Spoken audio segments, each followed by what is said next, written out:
அப்படி சொல்லிக்கிட்டே போகலாம். கிட்டத்தட்ட ஒரு 2000 பேருக்கு மேல, 2000 பேர்ல இருந்து 5000 பேர் வரைக்கும் நான் தாலி மத்திரம் வாங்கி கொடுத்திருக்கிறேன்.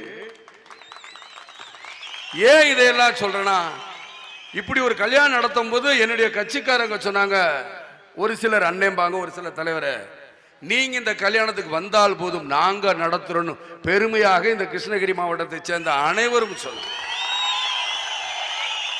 நாங்க நடத்துறோம். கிட்டத்தட்ட ஒவ்வொரு ஜோடிகளுக்கும் 1 லட்சம் ரூபாய் செலவு பண்ணி நாங்கள் நிச்சயமாக செய்து காட்டுகிறோம் சொன்னாங்க. நாங்க இதை நடத்த முடியாது, ஏனென்றால் ஒரு பழமொழி இருக்கு, கல்யாணம் பண்ணிப்பார் வீட்டை கட்டிப்பாருங்கிறது ரொம்ப கஷ்டம் அப்படின்னு. அப்ப அவங்க சொன்னாங்க, இல்ல நாங்க நிச்சயமா, நீங்க ஒரு தனி மனிதனாக இருந்து எவ்வளவோ நல்ல காரியங்களை செய்யும் பொழுது நாங்க அதை செய்ய மாட்டோமா, நாங்க செஞ்சு காட்டுறோம் அப்படின்னா.